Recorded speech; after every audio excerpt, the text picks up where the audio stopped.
पाता है।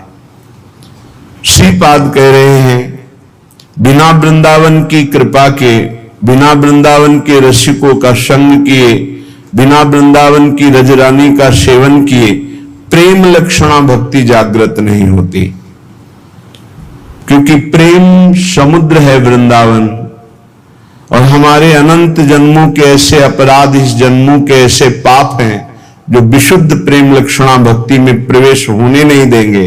तो इन महत पापों का नाश श्रीधाम वृंदावन का आश्रय वास ये नष्ट कर देता है, बड़े बड़े अपराधों को धूल धूसरित कर देता है। श्रीपाद कह रहे हैं, संतु विधर्मा सतसः सद्धर्मायान्तु सर्वेस्तमो यदि वृंदावन मंगी कुरुते मम का तदा चिंता। यदि श्री जी की कृपा से वृंदावन ने मुझे स्वीकार कर लिया, कैसे हम जाने कि हमें वृंदावन ने स्वीकार कर लिया?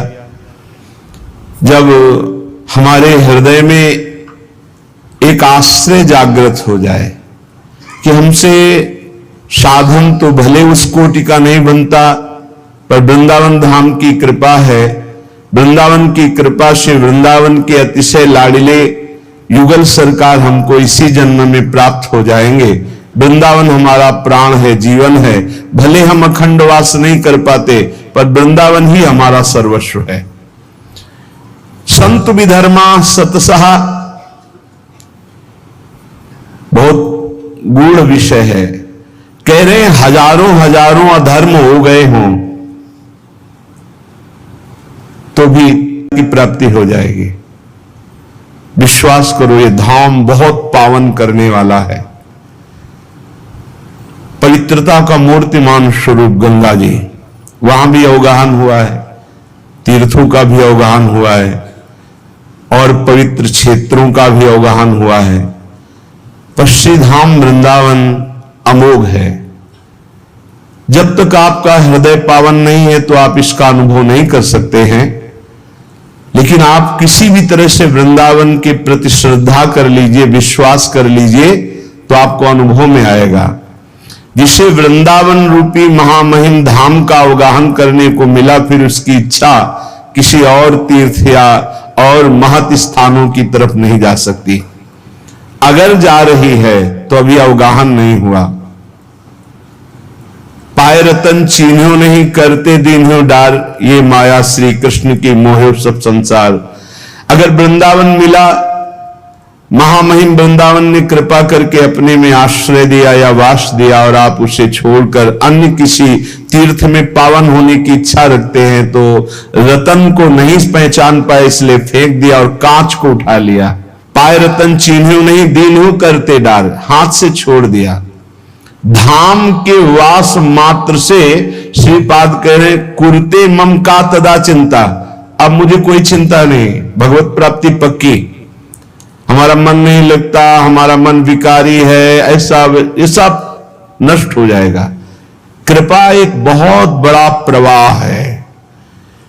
जो सरिता सावन जल उमगत सन्मुख सिंधु सिधारे, कोई रोक ले।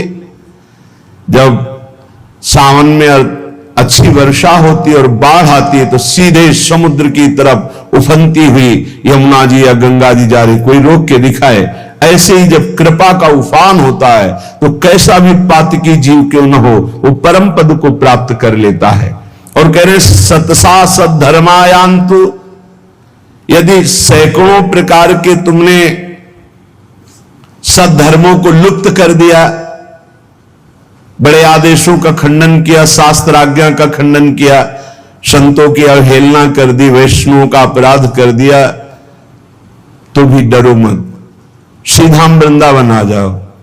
वृंदावन का रज का सेवन, ठाकुर जी के दर्शन, चरणामृत का पान, वृंदावन की परिक्रमा, यमुना के किनारे बैठकर नाम कीर्तन, इस सब पापों को नष्ट कर देगा।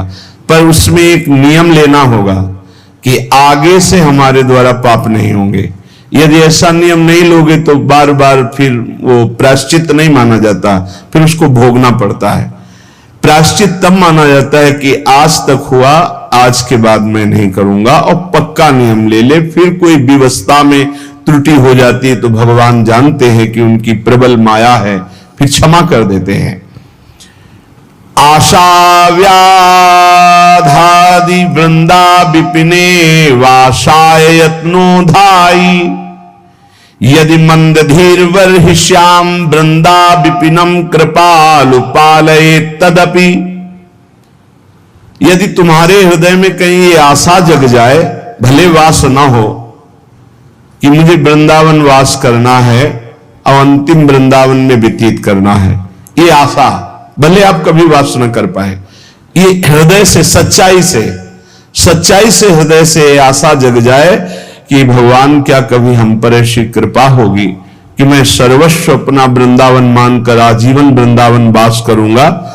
और उसके लिए वो चेष्टारत भी है, वासाय यत्नोधाई, प्रयास भी करता है, पर वो वृंदावन वास नहीं कर पाता, तो उसे वृंदावन वास का ही फल मिलेगा। ये है देखो चमत्कार आश्रय का। उसने मन में ठान लिया मैं वृंदावन वास करूंगा, चेष्टा भी करता है पर असफल हो गया, वृंदावन वास नहीं कर पाया, तो वृंदावन वास के ही फल का उसको अनुभव होगा। जो एक वृंदावन वासी को फल प्राप्त होता है वो उसको प्राप्त होगा। विश्वास करो, जो यत्नशील है, वृंदावन वास की आशा रखता है, भगवान नाम जप करता है, वो सीधे भगवत धाम जाएगा, शरीर छोड़कर, कहीं कोई भी हो, संशय करने की जरूरत नहीं। ये बड़े भाग्य से आता है। और यदि तुम्हें अखंड वृंदावन वास मिल गया, यदि मंदधीर वर्हि श्याम वृंदा विपिनम कृपालु पाले तदपि, तो तुम ये चिंता मत करो कि तुम्हारा पालन पोषण कैसे होगा, श्रीधाम वृंदावन करेगा।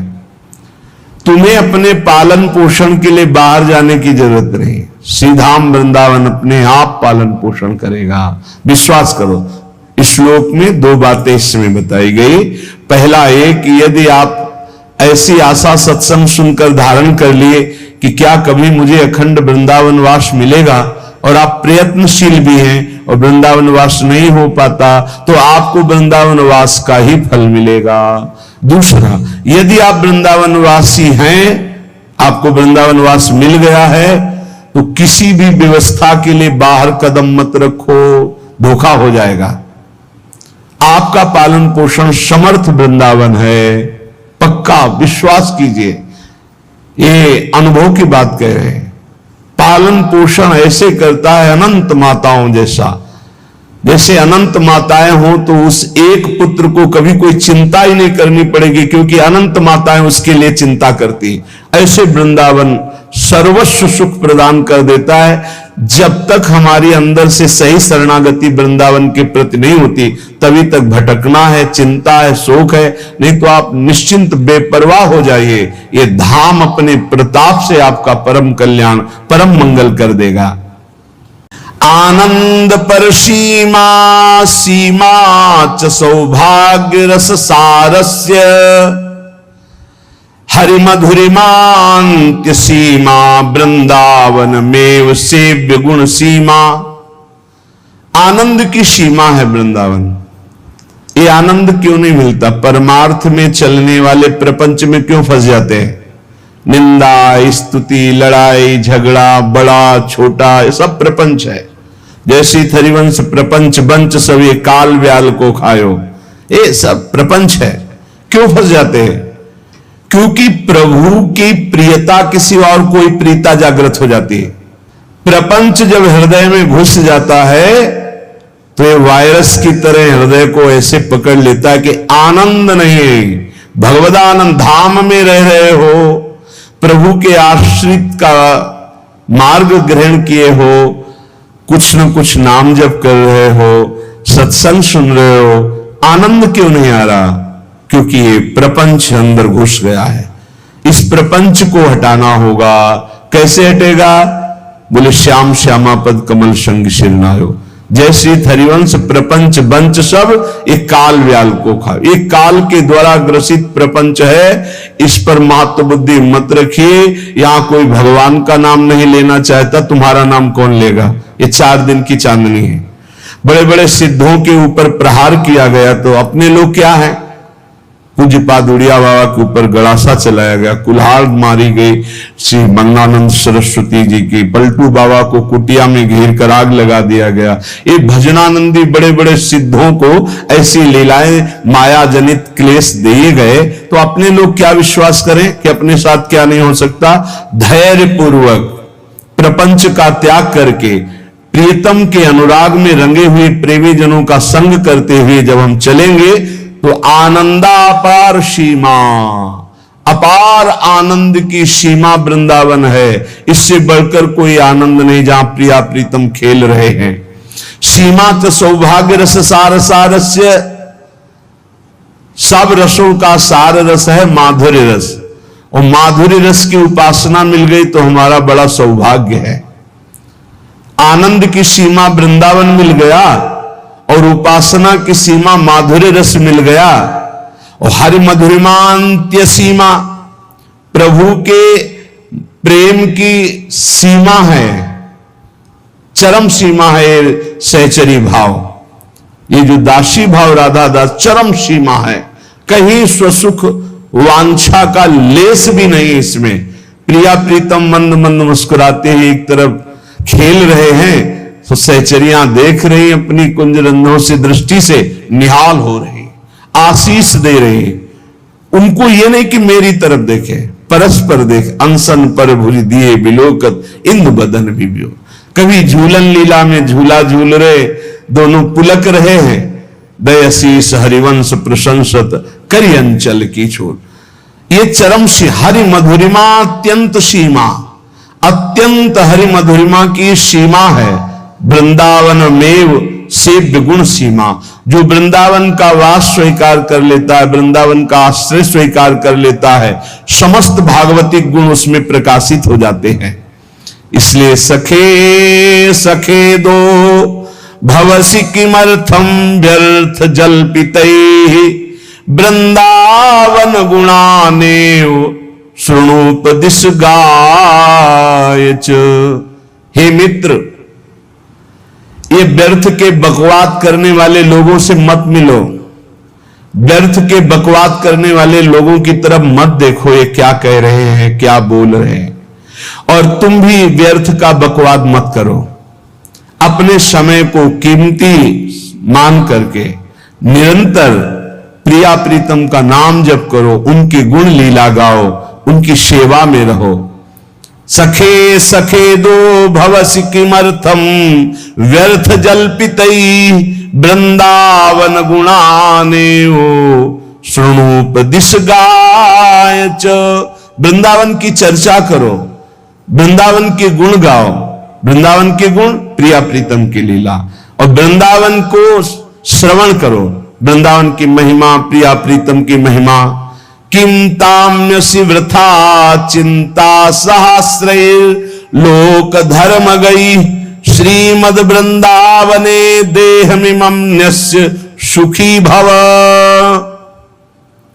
अब तुम चिंता मत करो कि लोक में क्या कहा जाएगा तुम्हें। कई बार उपासक इसमें फंस जाता है, इसीलिए न लाज तीन लोकन की, न वेद को कहो करे, न शंख भूत प्रेत की, न देव जच्छते डरे, सुने न कान और की, द्रवै न और इच्छना। तभी प्रेम लक्षणा भक्ति का जागृत होने का भाव आता है हृदय में। जब लोक धर्म का, लोक में हमारा उपहास हो रहा है, लोक में हमारी निंदा हो रही, अगर ये चुभ रहा है हृदय में तो फिर भगवत मार्ग बाधित हो जाएगा। साधो निंदक मित्र हमारा, महापुरुषों ने कहा कि निंदा करने वाला हमारा मित्र है, जो बिना प्रयास के हमारे पापों को अपनी जबान से निंदा करके धुल रहा है, वो स्वस्थ रहे, स्वस्थ होकर हमारी छोटी छोटी बातों को पकड़कर खूब निंदा करे, जिससे हमारा भगवत मार्ग प्रशस्त और प्रकाशित हो जाता है, भगवत मार्ग पुष्ट और प्रकाशित हो जाता है। इसलिए क्यों तुम वृथा लोक चिंता करते हो, और दूसरी चिंताएं कि हमारा कैसे भरण पोषण होगा, पता नहीं इतना जब करते हैं भगवत प्राप्ति होगी कि नहीं। तो कह रहे हैं किम ताम्यस्य वृथा चिंता शास्त्रे लोक धर्म गई, ये हजारों चिंताएं क्यों पाले हुए हो? छोड़ दो ना प्रभु के ऊपर। बड़ा सुख मिलता है जब प्रभु के ऊपर छोड़ दो। अपने ऊपर जब चिंता करने लगो तो बड़ी परेशानी उत्पन्न होती। कैसे करेंगे, क्या करेंगे, क्या होगा? और जब प्रभु के ऊपर छोड़ दो तो सब मंगल होगा। मंगल भवन है, वो मंगल ही करेंगे। अमंगल दिखाई दे रहा है, परिणाम उसका बड़ा मंगल होगा। ये जो शास्त्रों चिंताएं लिए बैठे हैं अपने लोग, इसीलिए भजन में तारतम्य नहीं होता। कभी लीला में डूब रहे, कभी नाम जप में डूब रहे, कभी सेवा में, ये तारतम्य नहीं रहता। कभी प्रपंच की बातें, कभी प्रतिष्ठा का चिंतन, कभी नाना प्रकार के मान सम्मान का चिंतन, ये घुसने ना पावे हृदय में।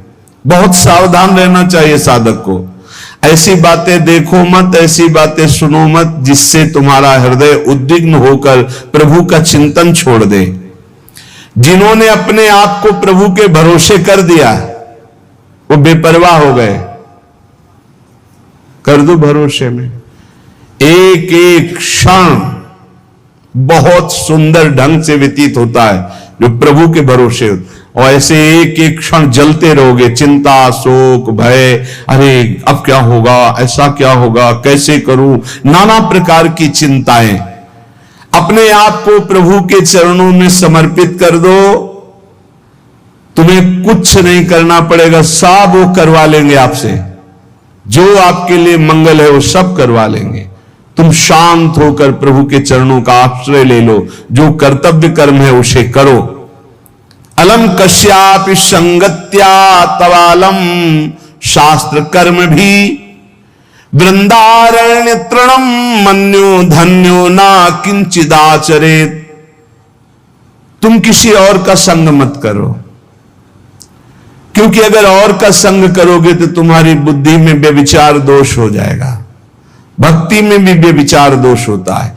अपने इष्ट से अलग चिंतन होना यह व्यभिचार दोष है। अलम कश्यापि संगत्या, किसी का भी ऐसा संग मत करो जो श्यामा श्याम के सुमिरन में बाधा पहुंचा दे। प्रिया प्रीतम की चिंतन वृत्ति हट जाए और अपनी चिंतन वृत्ति जागृत हो जाए, या किसी व्यक्ति की चिंतन वृत्ति, ये बहुत बड़ी हानि है। और आगे कह तवालम शास्त्र कर्म भी, तुम शास्त्र कर्म की भी अब चिंता मत करो। क्यों? शास्त्र कर्म की क्यों न? क्योंकि कर्म करते करते अनंत जन्म हो गए, फिर भी हमारा उद्धार नहीं हुआ। अब क्या करो? अब भज गोविंदम भज गोविंदम गोविंदम भज मूढ़मते। एक ही उपाय है भगवान का भजन। चाहे जितना शास्त्र स्वाध्याय कर लो, व्याकरण पढ़ लो, बहुत सुनने योग्य आद्य गुरु का ये स्तोत्र है। कह दिनमपि रजनी सायं प्रातः शिशिर बसंतो पुनरायातः कालः क्रीडति गच्छत्यायुष तदपि न मुंचत्याशा वायुः भज गोविंदम भज गोविंदम भज गोविंदम मूढ़मते प्राप्ते सन्निहिते मरणे नहीं नहीं रक्षति डुक्रुंच करणे। दिन व्यतीत हुआ, रात आई, रात व्यतीत हुई, प्रातः हुआ, फिर दिन व्यतीत हुआ, फिर सायं आई। तुम्हारी आयु नष्ट हो रही, गए 24 घंटे, अब पता नहीं कितने घंटे कितने मिनट हैं। शिशिर गई, शिशिर ऋतु, बसंत ऋतु आई, वर्षा आई, ग्रीष्म आई, शरद आई, गए।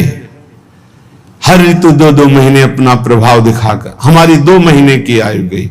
ऋतु गई, दिन गया, रात गया, आयु बीतती चली जा रही है, आशा बढ़ती चली जा रही है। ऐसा मकान बना लेंगे, ऐसा कर लेंगे, ऐसा कर लेंगे।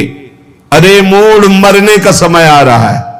दिन जा रहा है, रात्रि जा रही, सायं व्यतीत हो रहा, ऋतुएं निकलती चली जा रही हैं। तुम्हें आशा रूपी फांसी ने ऐसा बांध रखा है, इतना कमा लिया, अब इतना कमा लेंगे, इतना कर लिया, वैसा कर लेंगे।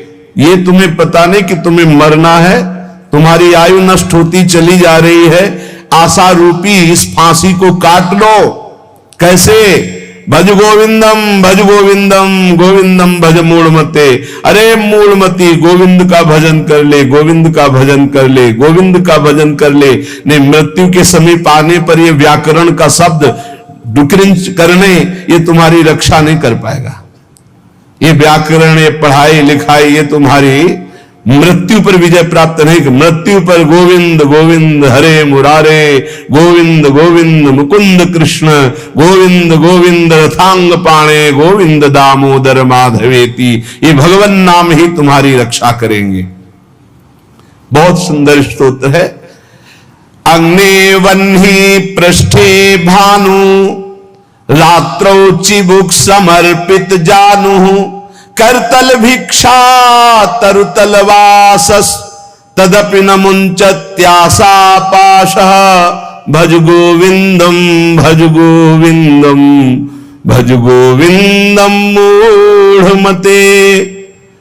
बड़े तपस्वी हैं, दिन में धूप में बैठते हैं, आगे अग्नि पीछे अग्नि, चारों तरफ अग्नि, सूर्य से तापित शरीर, अग्नि से तापित शरीर, और रात्रि के समय ठंडी में जानुओं में थोड़ी दवाएं, ऐसे पूरी रात्रि व्यतीत करते हैं। कोई कपड़ा नहीं पहनते, कोई पात्र भिक्षा का नहीं रखते, करतल भिक्षा, हाथ में भिक्षा मांग के खाते, तरुतल वासस, वृक्ष के नीचे रहते हैं।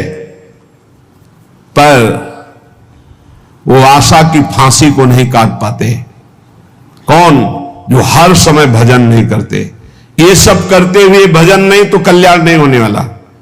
दिन में सूर्य के ताप से तपना, आगे अग्नि पीछे अग्नि, आसपास अग्नि, अग्नि लगाकर ऐसे ताप में जल रहे, सर्दियों में कोई वस्त्र नहीं ओढ़ते, ऐसे गांठ के नीचे दाढ़ी लगाकर समय व्यतीत करते, पूरा रात्रि का कांपते हुए।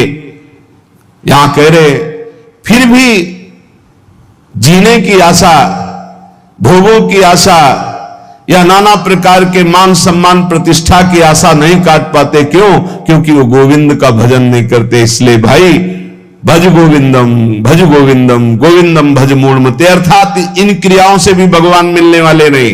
भजन, नाम जप करो।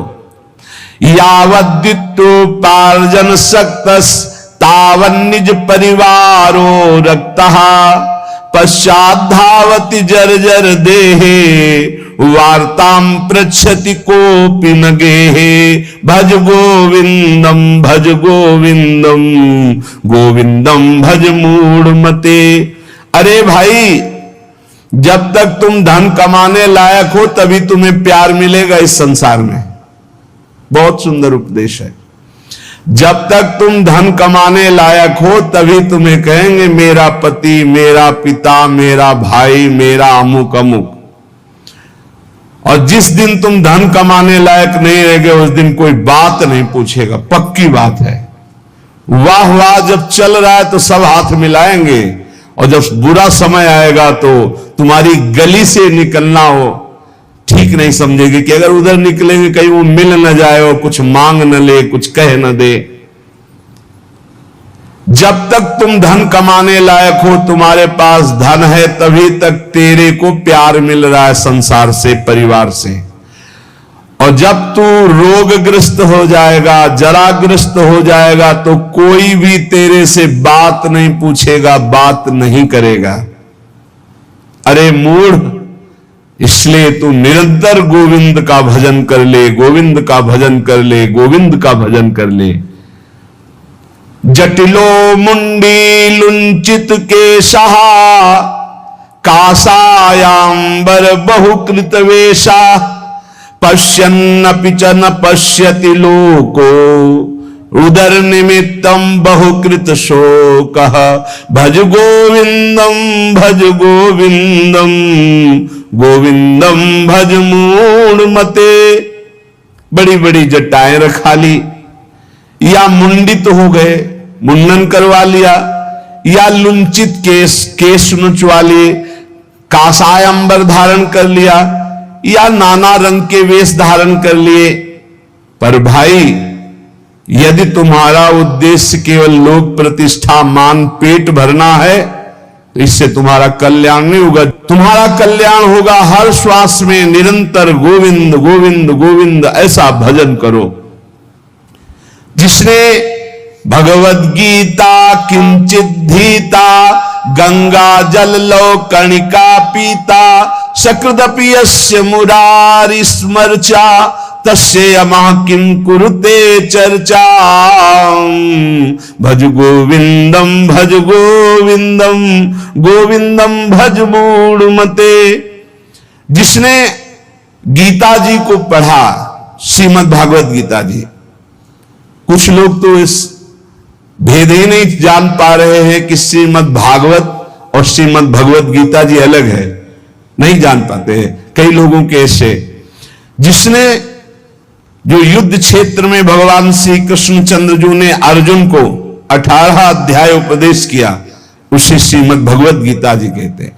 और भगवान व्यास देव जी द्वारा रचित श्री सुखदेव जी ने जो 7 दिन में परीक्षित जी को सुनाया, वो श्रीमद् भागवत है।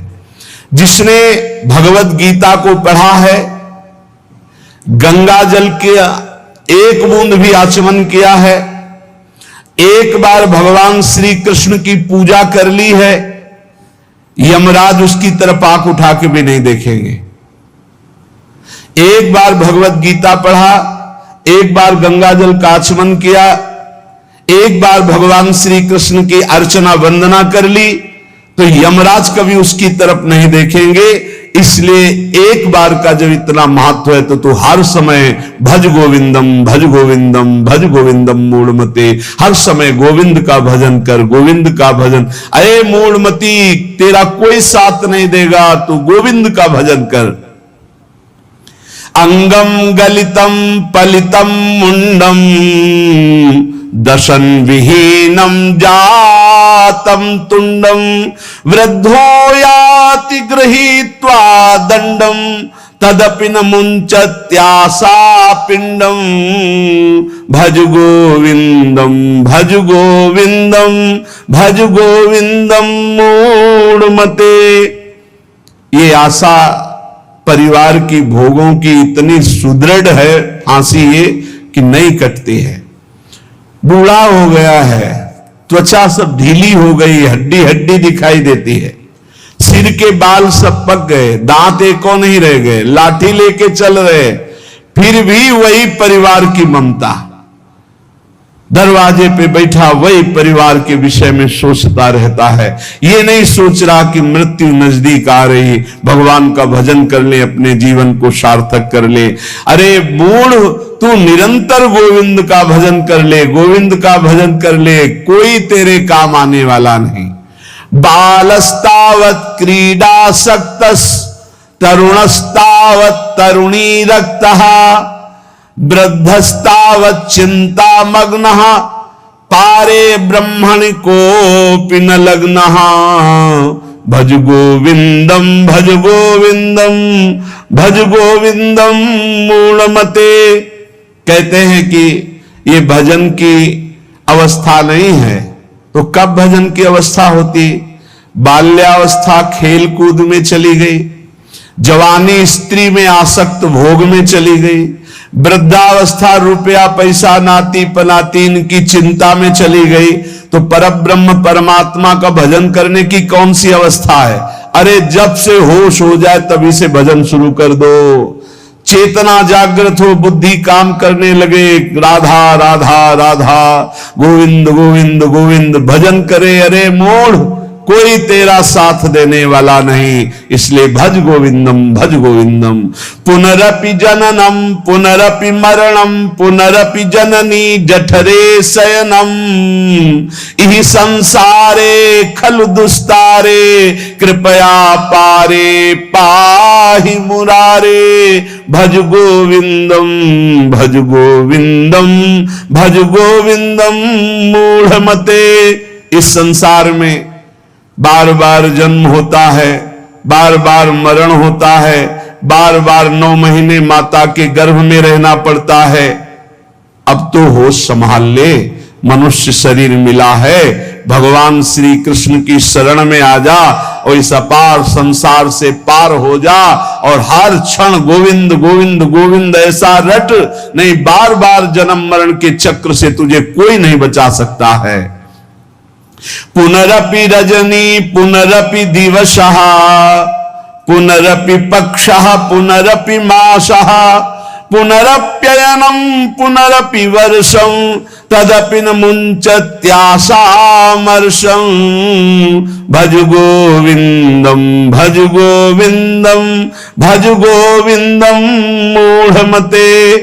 रात गई, दिन गए, पक्ष गया, कृष्ण पक्ष शुक्ल पक्ष, महीना गया, अयन उत्तरायण दक्षिणायन, वर्ष गए, कितने वर्ष गए, अब भी तुझे होश नहीं।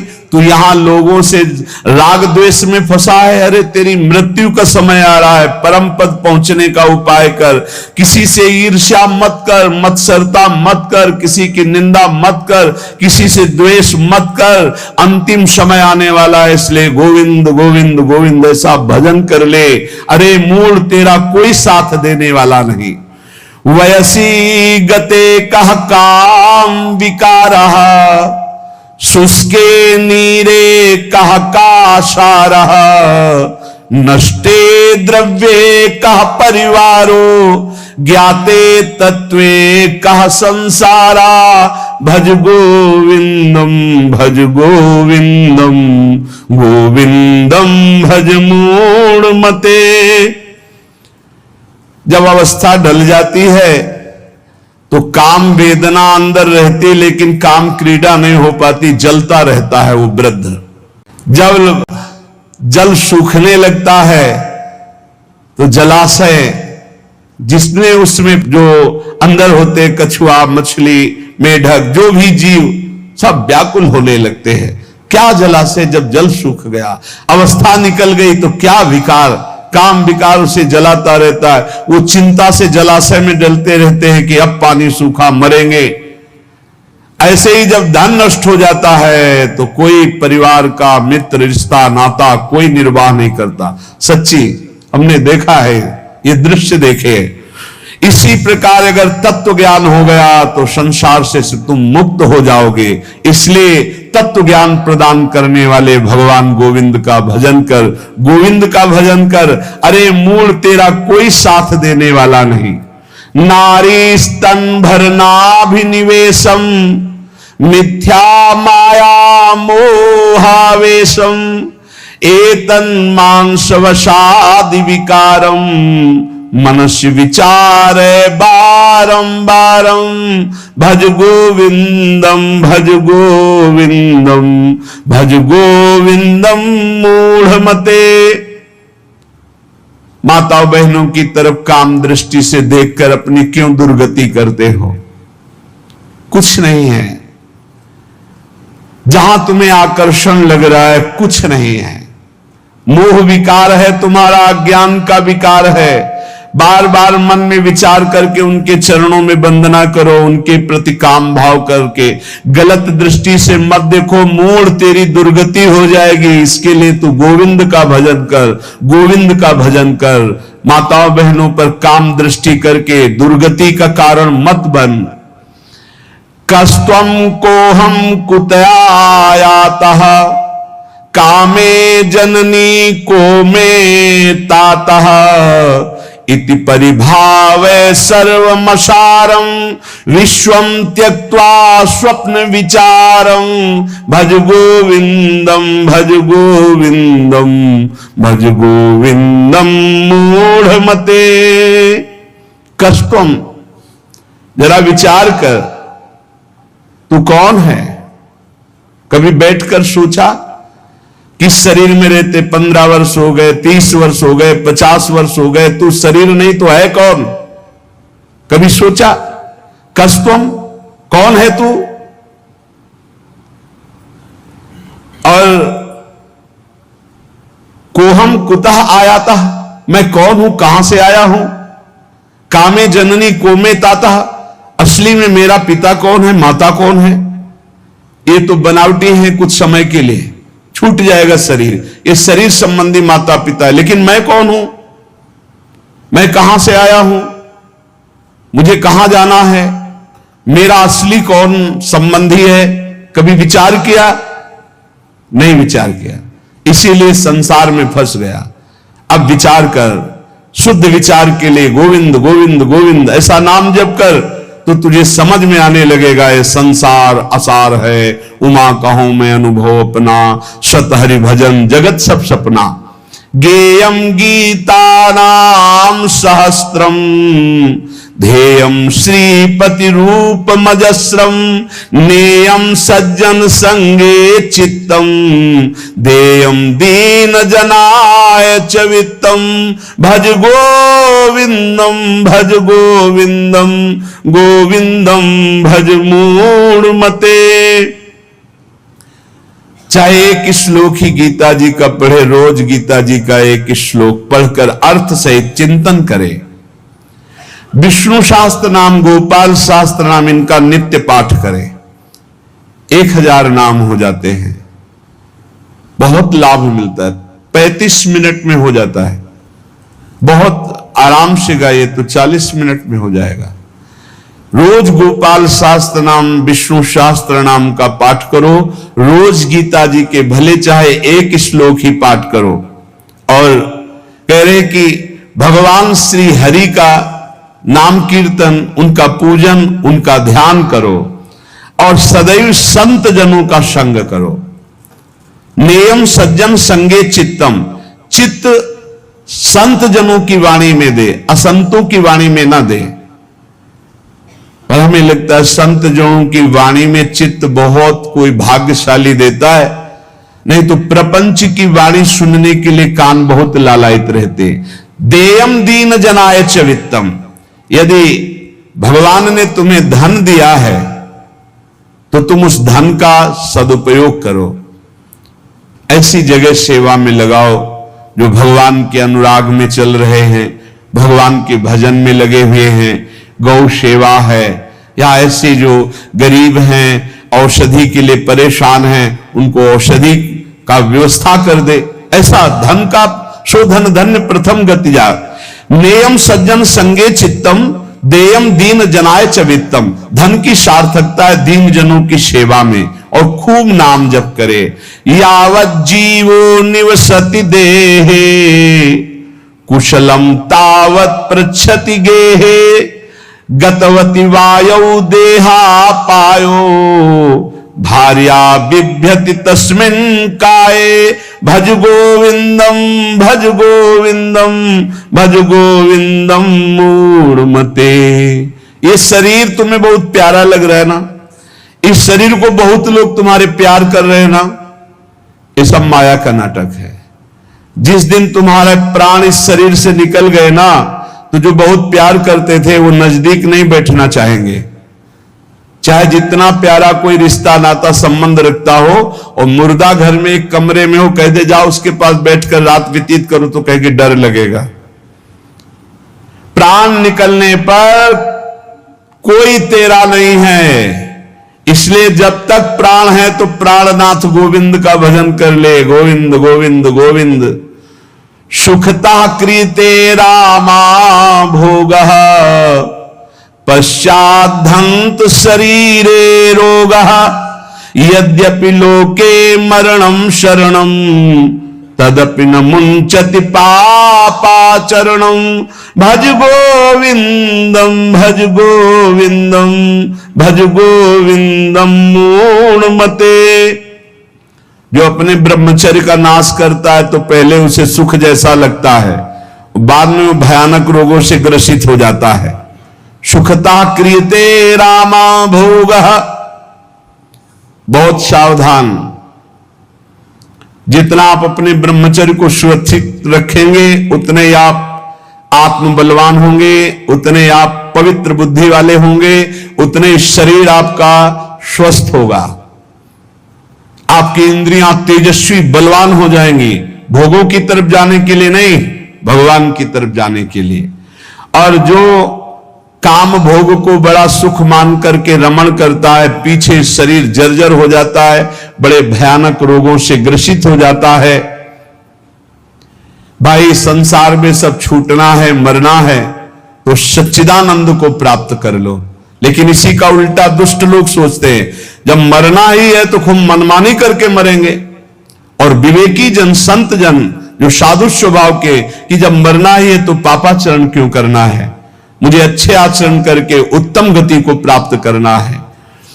इसलिए कोई भी पापाचरण मत करो।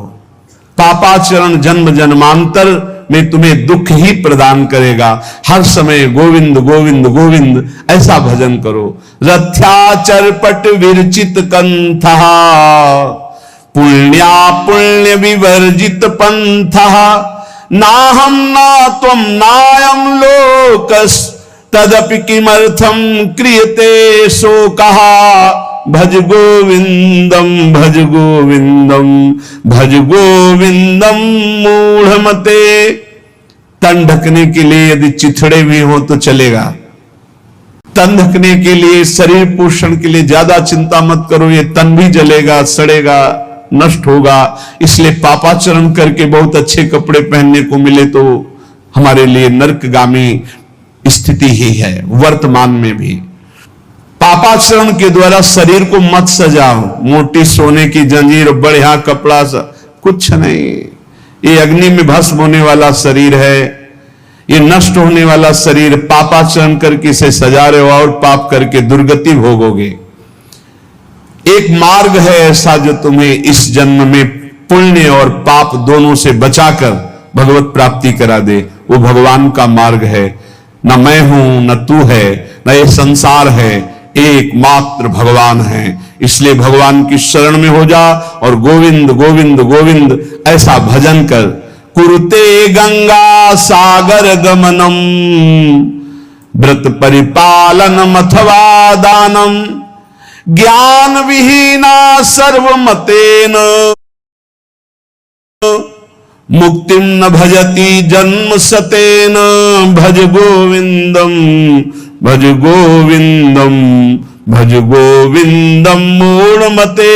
चाहे गंगा सागर चले जाओ, चाहे बड़े बड़े उपवास कर लो, चाहे बड़े बड़े दान कर लो, जब तक भजन नहीं करोगे तब तक ज्ञान नहीं होगा। क्या ज्ञान? ये संसार में एकमात्र वासुदेव हैं। बहुनाम जन्मनावन्ते ज्ञानवान माम प्रपद्यते, वासुदेवा सर्वमित सा महात्मा सुदुर्लभा। एकमात्र भगवान सर्वत्र है। ये अनुभूति जब तक नहीं होगी तब तक संसार चक्र में तुम्हें बार बार आना पड़ेगा। तो ये ज्ञान कैसे होगा? बोले निरंतर नाम जप करने से। चाहे गंगा सागर दौड़ आओ, चाहे बड़े बड़े उपवास कर लो, चाहे खूब दान कर लो, जब तक भजन नहीं करोगे तब तक शुद्ध ज्ञान नहीं होगा। और शुद्ध ज्ञान हुए बिना सर्वान वस्तुतया निरीक्ष परम स्वाराध्य बुद्धिर्मम, आपको भगवत प्राप्ति नहीं होगी। इसीलिए कह रहे बार बार गोविंद का भजन कर, बार बार गोविंद का भजन कर। श्रीपाद प्रबोधानंद जी इसीलिए कहे अलम कश्यापि संगत्या तब आलम शास्त्र कर्म भी। बंद करो, अभी अन्य लोगों के संग का त्याग कर दो, जो भगवत विमुख वार्ता करते हैं, संत निंदा करते हैं, दूसरों की निंदा करते हैं। कुछ हाथ नहीं लगता, ये लोग दुर्गति को प्राप्त होने वाले हैं। भक्तन निंदा अति बुरी भूल करे जिन कोय, किए सुकृत बहु जन्म के छिन्न में दारे खोए। पर निंदा के किए ते नहीं आवत नहीं कछुआत, मूर्ख पर्वत पाप को ले चल अपने साथ। तो अलम कश्यापि संगत्या, ऐसा संग मत करो जिनके पास बैठने से भक्त निंदा, जन निंदा, भगवत निंदा हो। ऐसे से दूर रहो। अलम बंद कर दो ऐसे लोगों का संग। रात दिन हम श्यामा श्याम का नाम जप करेंगे, श्यामा श्याम के लीला गुण गाएंगे, श्यामा श्याम के ही धाम का शोभा का चिंतन करेंगे।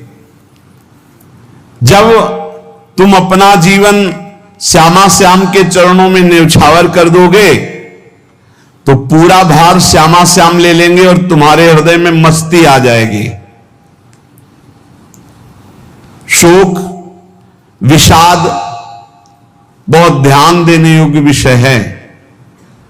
तभी लोगों को ऐसा लगता है कि ऐसा कैसे हो सकता है। भक्त के चरित्रों को जब सुनते तो लगता है ऐसा कैसे हो सकता है, ऐसी परिस्थिति में भी ऐसा कैसे हो सकता है, क्योंकि तुम मानसिक बुद्धि से युक्त हो और वो भागवतिक स्थिति से युक्त है, इसलिए तुम उसको पार पा ही नहीं सकते। जब तुम अपना जीवन श्यामा श्याम के चरणों में समर्पित कर देते हो हृदय से, फिर उनकी कृपा से सब विघ्न दूर हो जाते, एक अपार मस्ती रहती है। नहीं तो शोक, विषाद, दुख, क्लेश, कष्ट, संताप, भय, उद्वेग ये सदैव सताते रहते हैं। इसी से डिप्रेशन होता है। बार बार नकारात्मक चिंतन, शोक, विषाद, दुख, चिंता, क्लेश, संताप, भय, उद्वेग यही पूरे मानसिक स्तर को नष्ट कर देते हैं। उत्साहहीन जीवन हो जाता है। जब तुम श्यामा श्याम को समर्पित हो जाते हो तो ये सब प्रवेश भी नहीं करते, एक अपार मस्ती बनी रहती है। अब क्या होगा? श्यामा श्याम जो करेंगे वही होगा। श्यामा श्याम पता नहीं कैसा करे, नहीं, वो सदैव मंगल भवन है, वो जो करते महामंगल होता है। यह निश्चय उपासक के हृदय में आ जाना चाहिए। इसलिए अपना सारा मन, सारी बुद्धि, सारा जीवन, प्रत्येक श्वास प्रभु को अर्पण कर दो, फिर देखो तुम निहाल हो जाओगे। शोक, विषाद, क्लेश, कष्ट, संताप, भय, उद्वेग ये उसी को व्यापते हैं जिसने अपने जीवन को प्रभु के चरणों में अर्पित नहीं किया। इसलिए तुम अपना सारा मन, सारी बुद्धि, सारा जीवन, प्रत्येक श्वास केवल प्रभु को अर्पित कर दो, फिर देख लेना। श्वास कैसे अर्पित की जाती? राधा राधा राधा। बुद्धि कैसे अर्पित की जाती? एकमात्र निश्चय कि भगवत सुख ही सुख है, ये जागतिक सुख सुख नहीं, ये दुख है, ये ऐसा दलदल है जिससे आज तक कोई नहीं निकल पाया। सारा मन, हम मन से केवल प्रभु का मनन करें, बार बार मन को संसार से हटा के नाम में, रूप में, लीला में, धाम में लगाएं। बहुत प्रसन्नता हो जाती है उस उपासक के हृदय में जो अपना मन बुद्धि प्रभु के चरणों में अर्पित कर देता। भगवान ने तो इसको बहुत उत्तम स्थिति बताया है कि मेरे से कभी वो अलग हो ही नहीं सकता यदि मन बुद्धि अर्पित कर दिया।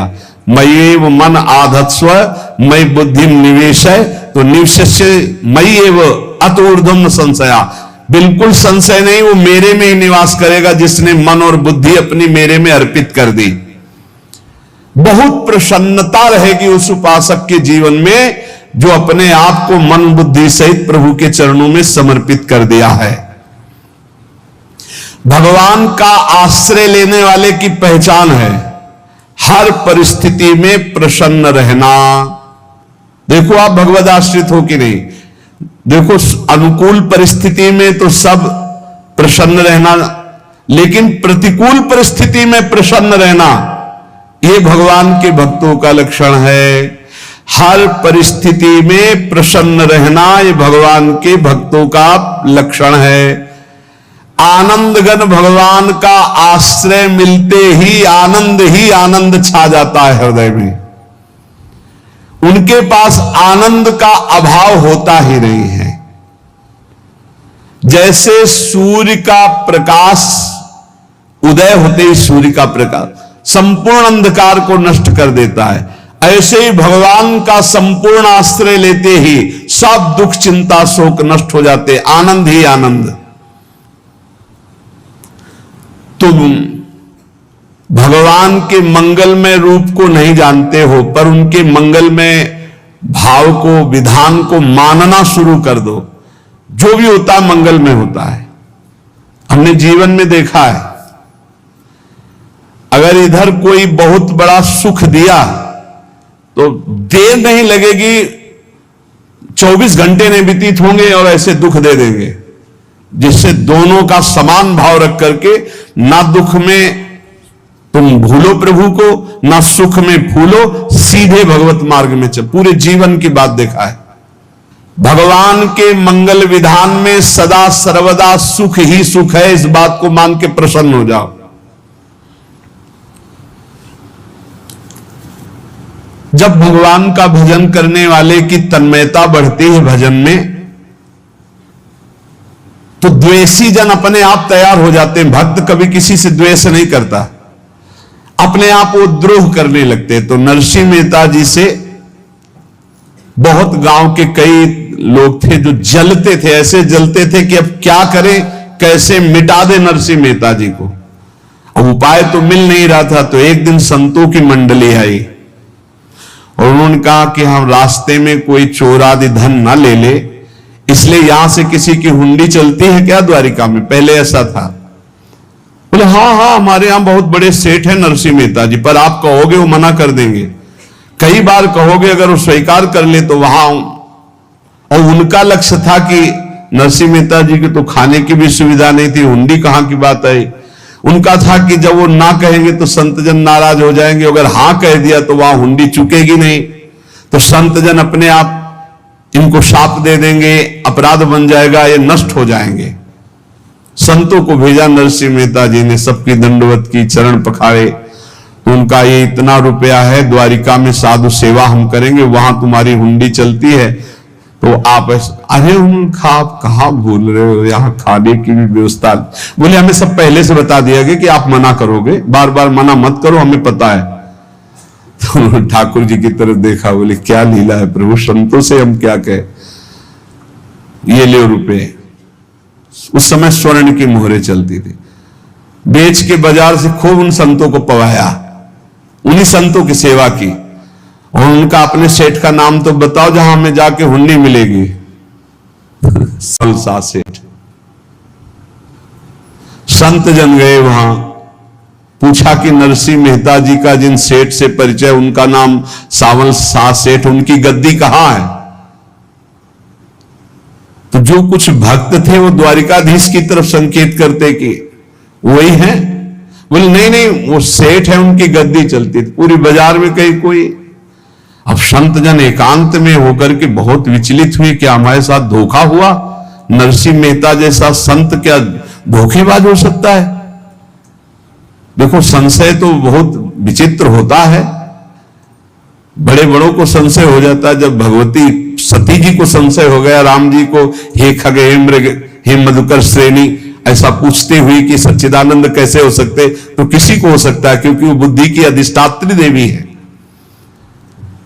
जो ही उनके मन में ऐसा आया कि क्या हमारे साथ धोखा हो रहा है, इतने में ही देखा जय हो सावलसा सेठ की। वो कहा सावलसा सेठ? तो देखा बढ़िया मुनीम जी उनके साथ, सेठ बस्ता लिए हुए मुनीम जी, सरकार इधर से चलो। तो उनका सावलसा सेठ आपका नाम है? संतों ने कहा। बोले हाँ। बोले नरसिंह जी? हाँ। बोले आपकी हुंडी आ गई है। हुंडी एक कागज में लिखा कि ये हमारे सेठ जी को दे देना। वैसे लोग मुझे माखन चोर कहते, कोई कुछ कहता, लेकिन आपने सेठ बना दिया। जब आपने सेठ बना ही दिया तो आप कभी परवाह मत करना तुम। और ये सेवक आपकी सेवा में सदैव तत्पर है, भगवान ने ऐसा लिखा। जो भगवद आश्रित है, एक बार ये चलता रहता है, जो संत जन होते हैं उनके विरोधी अपने आप बन जाते हैं, किसी से कोई मतलब नहीं, अपने आप विरोधी बन जाते हैं। कबीरदास जी का पूरी काशी में यश था। भजन करने वाले महापुरुषों का यश बढ़ता है जब, तो जो भजनहीन होते हैं उनके हृदय में जलन पैदा हो जाती है और उनको विविध प्रकार से फंसाना चाहते हैं, उनको कष्ट देना चाहते हैं। तो कबीरदास जी के यश को धूमिल करने के लिए कुछ ब्राह्मणों ने एक रचना रची, मूड़ मुड़ा के कबीरदास जी के शिष्य बन करके पूरी काशी के सब आश्रमों में निमंत्रण दे आए। कल भंडारा है, संत सेवा है, सबने स्वीकार किया। कबीरदास जी अपनी दिनचर्या करके निकले तो संत मंडली आने लगी। बोले कै बजे सेवा है? साधु सेवा। बोले कौन सी साधु सेवा? बोले कल आपके शिष्यजन निमंत्रण दे के आए, पूरी काशी के सब संतार हैं। कबीरदास जी ने कहा यहां तो एक की भी व्यवस्था नहीं, पूरी काशी के संतार है। अच्छा समझ में आ रहा है, लीला बिहारी तुम लीला करना चाहते हो। गए अपना निकल गए गंगा किनारे, एक झाऊ के नीचे बैठकर अपना भजन ध्यान में मगन है। 11-12 बजे तो उन्होंने देखा संतों की मंडली काशी तो बहुत। कबीरदास जी ने देखा कि आश्रम की, तो बोले पता नहीं क्या होगा, चलो चलते हैं। तो ऐसे गमछा वस्त्र करके ऐसे डालकर मुंह ढक करके वहां बड़ी बड़ी पंगत लगी थी। कबीरदास जी सबको पाओ जी पाओ। कबीरदास जी के रूप में स्वयं भगवान पाओ जी। कबीरदास जी ने कहा अच्छा जब स्वामी परस रहे तो हम भी बैठ के पा ले। तो जब उसी पंगत में बैठ गए अपना कपड़ा ढक करके, और जब मोहरे की दक्षिणा दे रहे थे सब लोग कि वाह कबीरदास जी ने आज तो साधु से। सबको जब कबीरदास जी के सामने आए तो ऐसे मुंह ढके, बोले देखो जो मेरा होता है उसे मुंह छुपाना नहीं पड़ता, मुंह ढकला नहीं पड़ता। लो दक्षिणा, तुम भी दक्षिणा लो। कबीरदास जी को कबीरदास जी दक्षिणा दे रहे, वो कबीरदास जी है भगवान, और ये पाले वाले कबीरदास जी है भगवान के जन। कभी भगवान अपने, अरे जमाने जोर लगा ले, कितना जोर लगाएगा, भक्त और भगवान का झंडा कभी न झुकने पाएगा। बिल्कुल चिंता शोक भय उद्वेग रहित जीवन भगवद आश्रित। तुम भगवान के मंगल विधान में सदा सर्वदा प्रसन्न रहो। अब ये विचार कर लो कि भगवान जो करेंगे तुम्हारा मंगल करेंगे। अब थोड़ा ऐसा बीच में लगता है कि अमंगल हो रहा है क्या, लेकिन पक्का समझो बहुत बड़ा मंगल उनका विधान होता है। बहुत ही उत्तम मंगल होता है भगवान के शरणागत का। भगवान हमारे विचारों वाले नहीं है, हमारे विचार प्राकृतिक है, भगवान के विचार चिदानंदमय हैं। वो अपने विचार से हमारा मंगल करते हो, हम अपने विचार से मंगल चाहते हैं। भगवान के विचार से मंगल ही हमारा होगा, इसलिए कभी हमको चिंता शोक भय नहीं करना चाहिए। भगवान की ओर से कभी तुम्हारे लिए ऐसा विधान नहीं होगा कि तुम दुखी हो जाओ, बस तुम्हारी सोच हो सकती है, उसका परिणाम बहुत मंगल होगा। जगत की ओर से निराश हो जाओ, किसी से आशा मत रखो, फिर आप देखो आपका जीवन कैसा आनंद में व्यतीत होता है। ये जो जगत की आशा है यही दुख प्रदान करती, सच्ची जगत की आशा ही दुख प्रदान करती है। अगर जगत से कोई संबंध न रखा जाए और भगवत भाव में रहकर तो बहुत अच्छा जीवन चलेगा। अपने कर्तव्य का पालन करो, परिवार को भगवत स्वरूप मानकर पोषण करो, किसी से कोई संबंध मत रखो, कोई आशा मत रखो, यही अध्यात्म सिखाता है। अपने आप भगवत स्वरूप, सबका व्यवहार मंगलमय और आपका जीवन मंगलमय।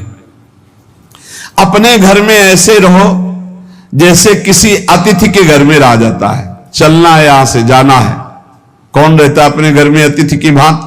भगवान का भक्त। जाना है यहां से, अपनी प्रिया प्रीतम के पास जाना। ये हमारा घर नहीं है, यहां तो हम समय व्यतीत कर रहे हैं, अपनी आयु व्यतीत कर रहे हैं भगवत आराधना करते हुए। हमें जाना है प्रिया प्रीतम के पास। वास्तविक घर भगवान का धाम है हमारा, वास्तविक घर वाले प्रभु हैं हमारे, जो नित्य सच्चिदानंद भगवान के चरणों में अपने चित्त को समर्पित करता रहता है।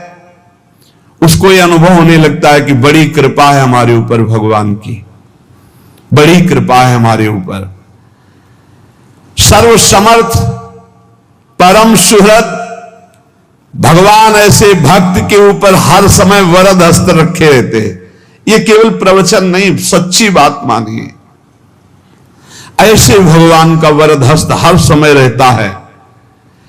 जब भगवान की छत्र छाया में भक्त अपने को देखता है तो आसपास घोर विपत्तियों का भी समुदाय हो तो भी वो आनंद में मगन रहता है।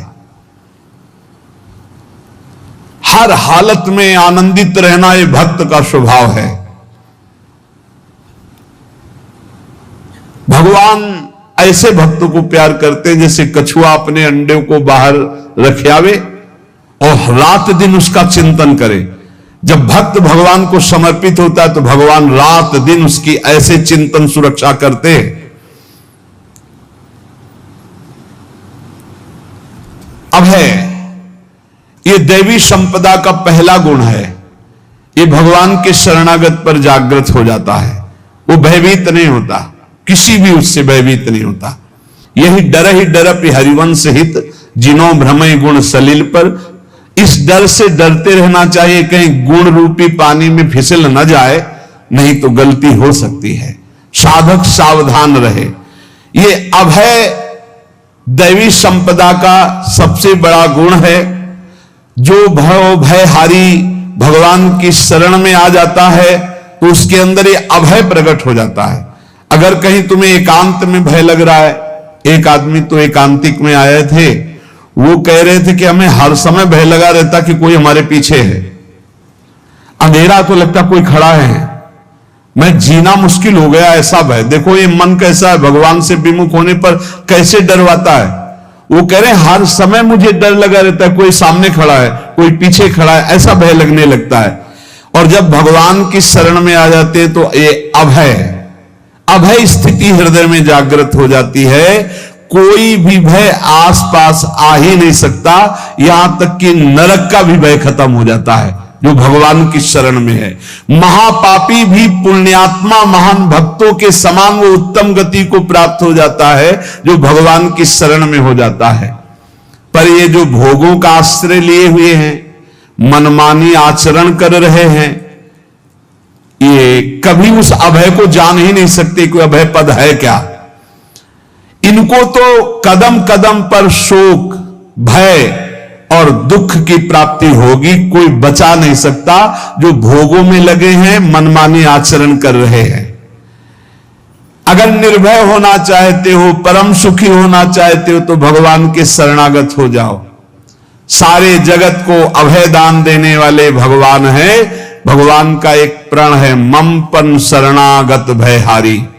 जो मेरी शरण में आ गया उसके भय का मैं नाश कर देता हूं। साधना में अवस्था मन की मानी जाती है कि आप कितने अच्छे साधक हैं। यदि आपका मन भगवदाकार है, हर समय भगवत चिंतन चल रहा है, आपके स्वप्न भागवती का रहे हैं, आपके विचार भागवतिक हैं, तो आपकी अच्छी साधना हो रही।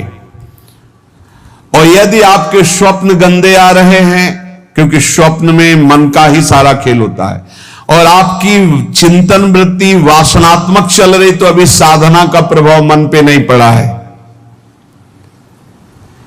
जिसका मन हर समय भगवत चिंतन करता रहता है, वो जीते जी जीवन मुक्त हो जाता, अनुभव होता है। जैसे किसी ने कहा कि हमें कैसे पता चलेगा कि हमारा काम हो गया है, तो जैसे आप भोजन पा लेते हैं तो किसी दूसरे से गारंटी थोड़ी लेनी होती कि हम छक गए हैं क्या, आप जरा बताना हम छक गए हैं क्या। नहीं, अपने हृदय में आ जाता है कि अब मैं तृप्त हो गया। ऐसे ही अपने हृदय में आ जाता है कि मेरा काम हो गया, अब मेरा जन्म नहीं होगा। ये हृदय में आ जाता है, अपने आप अनुभव में आ जाता है। जब स्वरूप बोध होता है तो किसी और से सलाह थोड़ी लेनी होती है, वो अपने आप अनुभव में आ जाता है। हां, यदि गुरुदेव का वर्ण नहीं किया है तो फिर आपको किसी न किसी गुरु से प्रमाणित करवाना पड़ेगा। और अगर गुरुदेव का वर्ण किया है तो वही मंत्र, वही नाम, वही गुरु शरणागति आपको अंदर से पुष्ट कर देगी कि आपका काम हो गया है।